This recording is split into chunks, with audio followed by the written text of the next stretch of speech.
apa tujuan hidupmu sebenarnya? Kalau ini tadi kan ke Jakarta. Nah, hidupmu itu tujuannya mau kemana?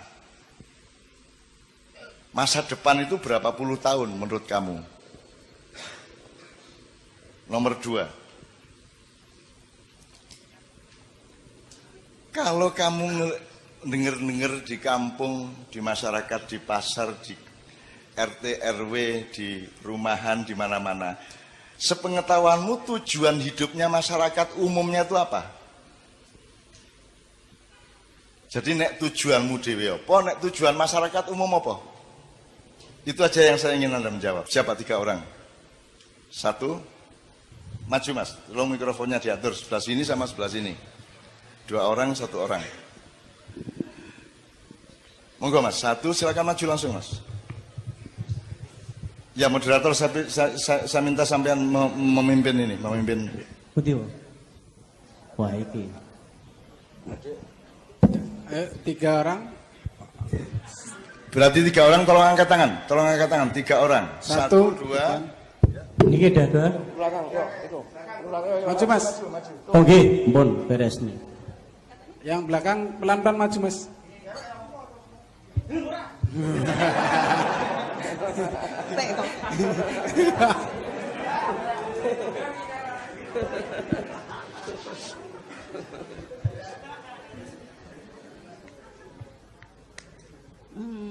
Untuk tujuan hidup saya mencoba mencari kalimat biar nggak terkesan wah begitu, tapi sejauh yang saya tahu khususnya setelah bermaya,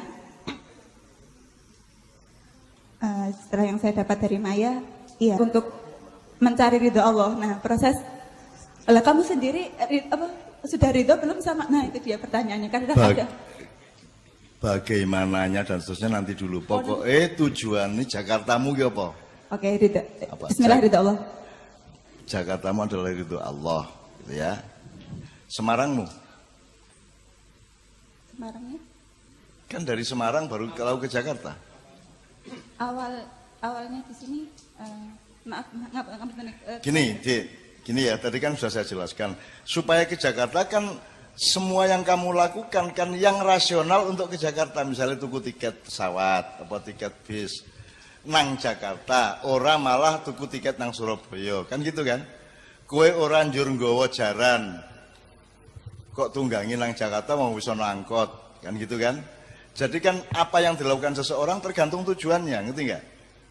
Nah, kalau Anda tujuannya adalah ridho Allah, berarti semua yang Anda lakukan pedomannya adalah supaya Allah ridho.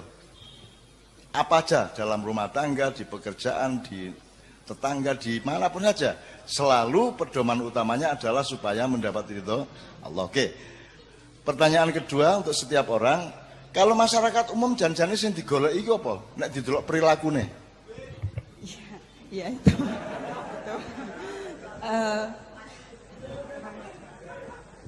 Kaya, popularitas, bagaimana punya aji di mata di mata teman-temannya atau apa gitu. Berarti kalau disimpulkan, kekayaan, popularitas, terus satunya lagi apa ya?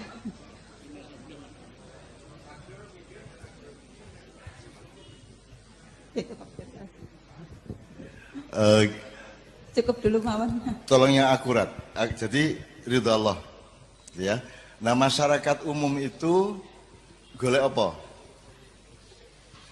Cenderung ke kekayaan, popularitas. Itu sudah unsur. Ini maksudku jawabnya ini. Kalau ridho Allah berarti berlaku abadi apa beberapa waktu saja, beberapa puluh tahun misalnya. Jadi jangka panjang, misalnya hidupmu itu punya rencana jangka panjang, itu berapa tahun? Maksudnya rencana hidup. Nek dapat itu Allah itu neng kene apa neng akhirat? Di akhirat. Di akhirat. Oke. Jadi jangka panjangmu itu apa? Nyawiji. Loh, bukan. Kuwi lak isine jangka panjangmu ki ning ndi? Dunya apa akhirat? Akhirat. Lah selama kowe isine dunya kan ora tau jangka panjang, kowe jangka saiki tok. Gitu ya. Jadi kalau ngomong kita harus berpikir panjang ke depan, ya sudah akhirat. Gitu loh, mesisan gitu loh. Nah, jadi sekarang untuk penanya kedua, ketiga, berpedoman dengan jawaban Anda ngene iki, Mas. Kowe golek akhirat. Ya lah. Jakartamu adalah akhirat. Nek masyarakat sing kok kenal ki sing digoleki Jakarta apa Semarang? Jadi mengubeng-ubeng ning Semarang toh. Ya toh? Muter-muter di Semarang karena dia tidak punya tujuan untuk ke Jakarta. Ini benar nih. Jadi kalau masyarakat umum yang dicari artinya jadi tujuan adalah dunia. Oke? Nek pemerintah program pembangunannya iki golek akhirat apa golek dunia? Sejauh yang dirasakan dunia. Dunia. Orang mencari jabatan, pilkada, pileg, apa meneh? Pilpres dan seterusnya. Itu setahu Anda tidak pasti benar, tapi kabeh wong ngertilah itu rahasia umum. Itu mereka mencari akhirat atau mencari dunia? Cenderung ke dunia, cenderung ke dunia. Mencari dunia. Jadi kalau negaramu, bangsamu, pejabatmu golek dunia, kowe berharap apa nang negara kaya ngene iki? Kamu berharap enggak kepada Indonesia? Wong tujuan mereka dunia. Berharap enggak? Enggak. Nah, jadi berharapnya kepada siapa? Kepada siapa? Allah. Kepada Allah. Terus turu, ya Allah aku berharap masuk ngono. Untuk berharap kepada Allah Anda melakukan apa? Itulah jawaban di akhir acara kita nanti kan gitu. Oke, yang kedua. Pokoknya dunia apa akhirat? Nek masyarakat piye kowe piye gitu. Bis yang kedua meh takone ra. Ki abot lho iki. Engko salah tak one-oneke.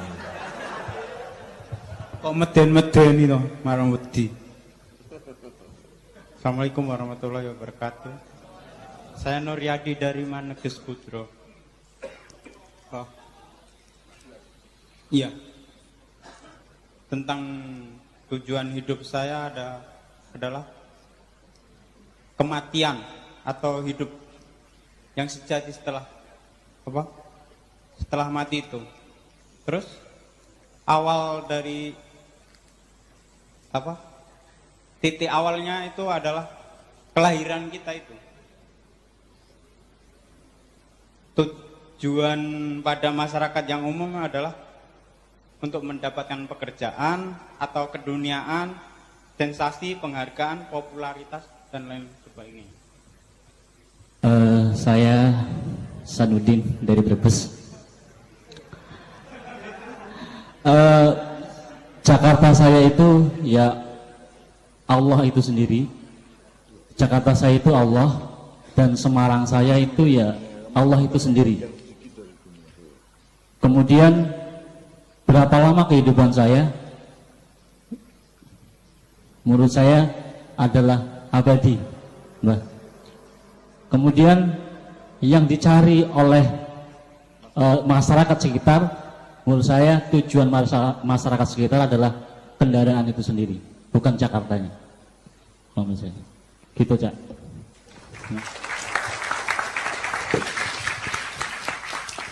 Kita ini masih 40% dari yang kita maksudkan dengan bercermin ini. Saya aku ndelok kowe ngoco to. Kowe dhewe ngoco raimu, masyarakatnya kok gawa raine ngoco kan gitu kan. Ngocone di apa? Di menimba hasil berkaca itu di dalam cermin kan itu maksudnya ya. Nah, nanti saya minta dengan sangat Pak Muzamil bisa menjelaskan sepadat mungkin 3 wacana dari Islam. Sehubungan dengan pertanyaan tadi. Yang pertama, wabtaghi fima atakallahu darul akhirah wala tansa nasibaka minad dunya. Ini soal primer sekunder di Semarang, di Jakarta. Ya. Nomor 2. Wa man kana hijratu ilallah wa rasul fa hijratu ilallah wa rasul wa man kana hijratu ilad dunya fa nala ma hajara ilaih. Itu 2. Yang ketiga, saya tidak hafal. Pak Muzamil sedang saya minta untuk mencari karena dia adalah kitab berjalan. Kitab sarungan lah. Allah mengatakan, Allah memberi rumus, Anda memberi kalkulasi. Kalau kamu mencari dunia, kamu akan mendapatkan, barang siapa mencari dunia, dia akan mendapatkan sedikit bagian dari dunia. Tapi kalau dia mencari akhirat, mencari aku, dia akan mendapatkanku, mendapatkan akhirat, dan mendapatkan bagian yang banyak dari dunia. Surat Hud beliau. Kalau gitu kewajiban beliau, karena beliau yang tahu. Oke, yang bab tadi sama wamangkana hijratuhu, Pak Muzamil. Ini kita interupsi dengan Pak Muzamil dulu ya. Karena beliau ini tadi juga layat bareng saya ke Pak Is, kemudian alhamdulillah beliau bisa sampai ke sini. Beliau juga tidak bisa sering ke sini sebagaimana saya. Saya juga tidak bisa sering ke sini. Malam ini kita manfaatkan betul karena beliau juga kemarin barusan pulang dari menjadi tamu dari KBRM. KBRM itu Kedutaan Besar Republik Madura di Arab Saudi, sehingga dia mendapat fasilitas-fasilitas yang luar biasa. Kalau hanya KBRI tidak banyak kekuasaannya, tapi kalau KBRM itu bisa nyelundup-nyelundup tekan Ka'bah, tekan Hajar Aswad, tekan segala macam KBRM bisa. Bikinkan KTP-mu di Mekah pun bisa. Asalkan itu Anda ke kantor Kedutaan Besar Republik Madura. Karena Madura ini di atas dunia. Jadi dunia, Madura, malaikat, Allah. Kira-kira. Enggak, Muzamil. Saya interupsi sedikit. Saya ingin mengakademiskan dikit ya. Jadi ada dua hal aja yang dijelaskan Pak Muzamil. Nanti beliau mohon ngasih tambahan mengenai aku tambahkan kebunmu tadi, yang surat Hud tadi. Jadi gini teman sekalian, aslinya kalimatnya kalau pakai tidak sastra itu wabtaghi ad-daral akhirah fima atakallah wala tansa nasibaka minad-dunya, sama dengan assalamu warahmatullahi wabarakatuhu alaikum, aslinya begitu. Tapi karena pakai bahasa sastra, Allah itu maha sastrawan ya. Dan kalau Anda ingin baca surat yang paling indah sastranya, yang paling mesra cintanya, itu surat Maryam. Anda baca coba ya. Maka karena pakai bahasa sastra, maka assalamualaikum, koma warahmatullahi wabarakatuh. Ini juga gitu, wabtaghi fima atakallahu daral akhirah. Aslinya, bukan aslinya, maksudnya kalimat lugunya wabtaghi daral akhirah fima atakallahu, ya, fima atakallah wala tansa nasibaka minad dunya. Ini yang ingin saya tekankan kepada teman-teman. Mulai hari ini Anda itu jangan salah kalkulasi terhadap hidup Anda. Jadi ini nomor satu, Anda jangan memprimerkan yang sekunder, jangan mensekunderkan yang primer. Jangan mengkakikan kepala, jangan mengkepalakan kaki. Gampangannya gitu. Nah, kalau melihat perintah Allah, kata Muzamil, itu perintah wabtaghi. Itu perintah, bukanlah anjuran. Carilah dimensi akhirat, gitu ya. Carilah tujuan akhirat di dalam atau pada apapun yang Allah berikan kepadamu. Dikasih duit didoleki akhirate, kayak bojo doleki akhirate, kayak penggawean doleki akhirate, itu maksudnya begitu. Jadi yang harus diprimerkan adalah pencarian Jakarta atau akhirat tadi itu. Nah, Pak Muzamil memberi kalkulasi yang luar biasa. Lho kowe iki rasa cita-cita Pekalongan, wong kowe iki Jakarta, Pekalongan mesti keliwatan, kata Pak Muzamil. Gitu ya. Ini juga satu tadabbur yang luar biasa. Nah, jadi teman-teman sekalian, sekarang kan nek kowe krungu bapakmu, mbahmu menasihati kan kualik. Le nyambut gawe sing sregep, golek urip sing kepenak, dadi wong. Angger ojo lali salat, ngono ta? Jadi akhirat itu ojo lali, padahal Allah perintahnya adalah jangan lupa pada nasibmu di dunia. Tapi yang kamu cari adalah akhirat. Nah, kenapa ini? Sebenarnya orang juga ngerti juga sih aslinya dalam nalurinya. Kenapa ini tidak dilakukan oleh manusia? Kenapa manusia tidak percaya diri untuk melakukan perintah Allah ini? Karena manusia itu salah hitung. Dipikirnya kalau Anda mencari Allah, ridho Allah, akhirat, Anda rugi secara dunia. Anda mau perbandingkan dunia dan akhirat. Nek kowe golek akhirat, kowe rugi dunya. Nek kowe golek dunya, rugi akhirat. Salahnya di situ.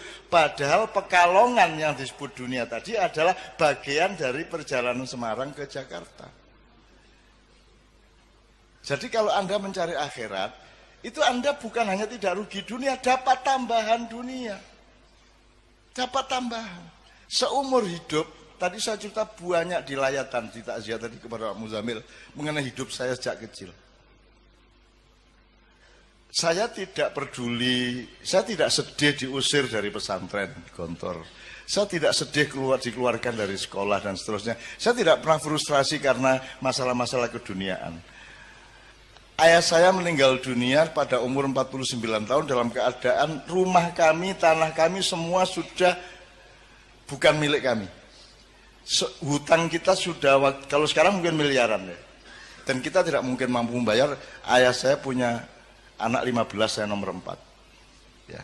Tapi kami tidak pernah frustrasi. Pokoknya kita menjalankan apa yang harus kita jalankan. Dan akhirnya bisa. Normalnya kalau saya pakai kalkulasi dunia, begitu ayah saya meninggal, sertifikat hilang, rumah hilang, semua hilang.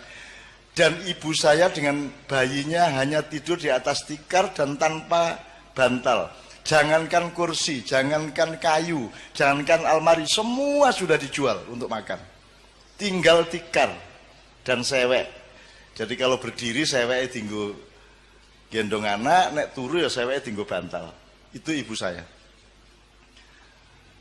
Tapi saya tidak pernah mengalami frustrasi dengan keluarga saya dalam keadaan semiskin kaya apapun. Karena miskin dan kaya itu tidak dengan kalkulasi seperti Anda menghadapi dunia. Sing ngarani ngono ki melarat sapa? Sing ngarani nek duwe mall ki sugih ki sapa? Wong kae duwe mall siji isih kepengin loro berarti melarat dek isih kepengin neh. Lagi niki ra duwe apa-apa malah ora pengen apa-apa. Gitu loh. Karena saya sudah cukup, semuanya sudah cukup. Jadi tolong logika dan kalkulasinya dipikirkan lagi, bercermin, menimba dari cermin tadi itu, dipikirkan lagi. Contohnya Pak Muzamil sudah mengatakan Ma'iyah. Teman-teman sekalian, coba ini redaktur Ma'iyah sebenarnya sudah mengumpulkan teman-teman penulis untuk mendata saja. Anda tahu sekarang Ma'iyah itu di mana-mana. Di Kalimantan, di Korea, di Batam, di Lampung, di Jawa Barat, di banyak kota, di Jawa Tengah, Jawa Timur, banyak sekali. Saya tidak mengatakan itu keberhasilan.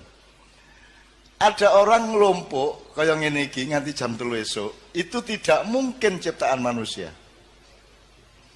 Jadi jangan pernah mengatakan copyright Ma'iyah adalah Emainun Najib.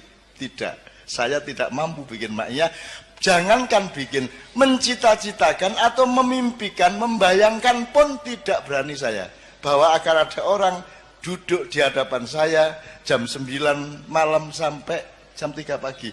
Siapa berani mimpi seperti itu? Nabi Nuh saja 900 tahun hanya dapat berapa orang Pak Musanto? Sekitar 80 orang. 100 tahun mendahne kuemu baliki. 100 tahun bayangke kuwi berarti 9 tahun untuk siji. 90 tahun. Enggak ya? Sementara gini, jadi ada kalkulasi lagi. Sehebat-hebatmu mencapai sesuatu, menumpuk uang, menumpuk harta, mendaki kursi kekuasaan, sehebat-hebatnya pencapaianmu, bisa nggak dibandingin dengan pemberian Allah kepadamu? Kalau ibarat semua pencapaian hidup manusia itu setetes air, maka pemberian Allah kepadamu adalah 7 air lautan yang tidak pernah kering, meskipun kamu makan dan kamu minum terus menerus.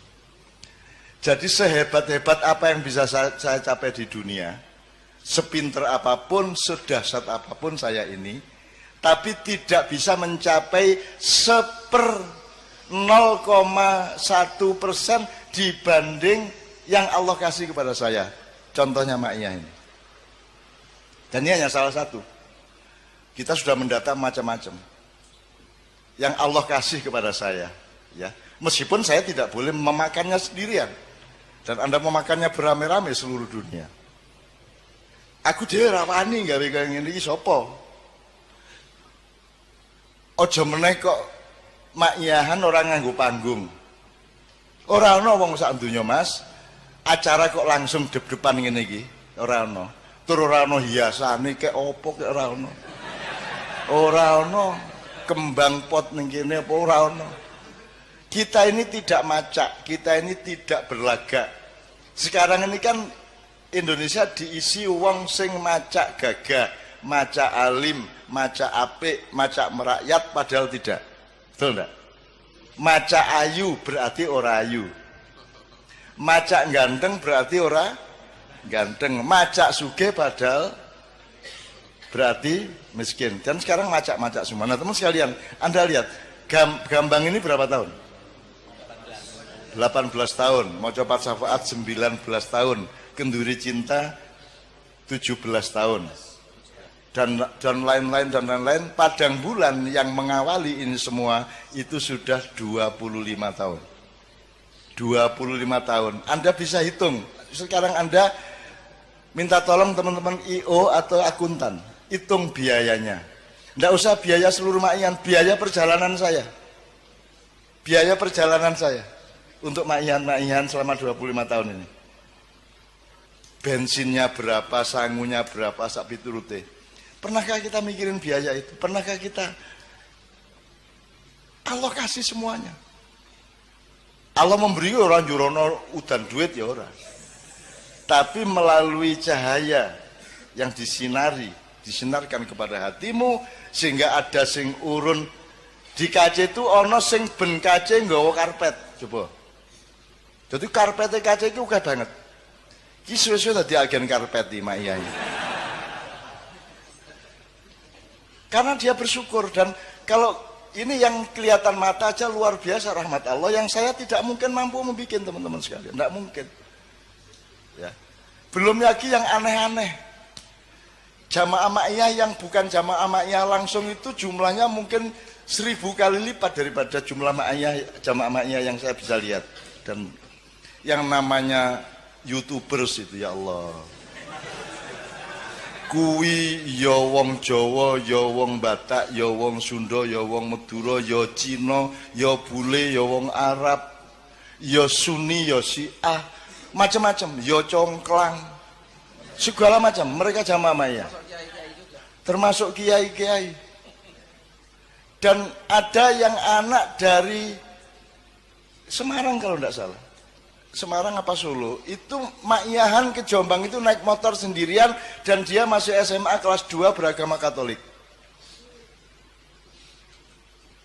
Kalau Anda lihat Ma'iyahan di mana-mana banyak anak-anak kecil ikut dan mereka tidak tahu kue kurungono cacile.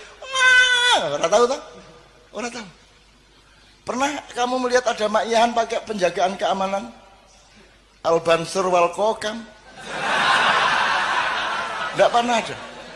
Saya hormat kepada teman-teman Banser, Kokam, Satgas PDIP dan seterusnya, tapi di Ma'iyah ini kita tidak mengancam siapapun sehingga tidak perlu ada yang menjaga. Karena kita yang akan menjaga semuanya. Dan penjagaannya tidak karena kehebatan silat Anda, penjagaannya karena Anda kesini ini untuk mencari Allah dengan hati yang penuh keikhlasan.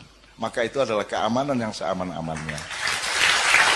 Terakhir, tolong teman-teman ikut mendata, Mas. Saya itu tiap hari, ya Allah, saya tuh sampai kadang-kadang tidak berani berdoa loh. Lah kurang apa tuh Gusti Allah ngasih saya itu? Saya lihat orang jilbaban, aku merasa swarga kui. Karena dulu saya memperjuangkan jilbab habis-habisan. Pak Ilyas tahulah. Bagaimana dulu tidak ada orang pakai jilbab. Sak kota belum tentu orang 5 pakai jilbab. Dan saya memperjuangkan dengan keliling puisi dan drama lautan jilbab. Kowe iso mbayangke Indonesia dadi lautan jilbab. Saiki lautan ora? Lautan jilbab. Aku biyen kok wani ya ngomong lautan. Mongko kudune jedeng wae ora wani aku. Siapa yang ngasih aku kata lautan itu? Dan sekarang kalau aku melihat toko-toko Anissa, opo-opo, kuwi buatine sugih dodol jilbab, dodol barang-barang Islam. Royal, dan saya, mereka tidak ingat bahwa saya adalah yang memperjuangkan. Royalti terbesar saya adalah karena mereka tidak tahu perjuangan saya. Itu royalti terbesar. Begitu aku merasa, loh kamu kok tidak menghargai saya? Begitu aku punya perasaan seperti itu, Allah, loh kok orang kelingan aku toh, kan gitu. Di Jogja itu di Jalan Ahmad Dahlan itu Mas, ada deretan warung-warung oseng-oseng mercon. Jadi aslinya itu ada penjual daging yang digoreng pedes sekali di depan PP Muhammadiyah. Aku nek mangkel hatiku karo pemerintah, aku sering makan siang di situ sehingga keringetan. Saking pedesnya terus tak sebut oseng-oseng mercon. Akhirnya koran-koran menulis oseng-oseng mercon. Akhirnya saiki Cino-Cino kabeh dodol oseng-oseng mercon. Dan mereka tidak tahu bahwa saya yang ngasih nama dan saya yang mengumumkan warung ini tadi. Dan saya jaga jangan sampai mereka tahu. Dan saya menjadi konsumen sekarang di situ tanpa mereka tahu bahwa saya adalah perintisnya. Alangkah indahnya kalau engkau berjasa kepada orang dan orang itu tidak tahu jasa Anda. Itu indah luar biasa. Kalau kamu habiskan jasa itu dengan mengumumkan di dunia, akhiratmu menjadi sempit. Kan gitu. Bahkan saya kalau difitnah orang, dibully, gempar, seru, heboh. Ajaran Cak Nun dihabisin sama Ustadz Abdul Samad. Jadi beratus-ratus adu domba, pembulian, motong-motong omongan saya, memanfaatkan untuk kepentingan ini, kepentingan itu. Teman-teman sekalian, tidak pernah aku sakit hati kepada itu semua. Tidak pernah aku sakit hati. Karena aku mendapat rezeki dari Allah dengan semua kejahatan kepada saya itu, dengan saya menjadi berbuat baik, ialah memohonkan maaf dan ampun kepada Allah, kepada orang-orang yang jahat kepada saya. Api orang jaluk ke ngapura wong. Mereka jahat, membuat saya berbuat baik, memohonkan ampun kepada mereka. Jadi jangan pernah khawatir kepada balas dendam saya. Andaikan pun saya santet pada suatu hari, itu untuk kepentingan akhirat. Santet yang terukur. Misalnya dikei laler njero weteng, lumayan tuh, ora loro to, ning apa iki? Kowe sing lanang-lanang ora payu rabi ana cah wedok kok seni kok ngremehke kowe tak wuruki jaba japine. Kok tekan kok ada. Ngono kuwi cah wedoke. Terus Kang kok ketok rai kuwi ya sapa ya? Iki berarti sing nyantet iki berarti. Ini bukan hasil dulu, bukan hasil santet ya Mas.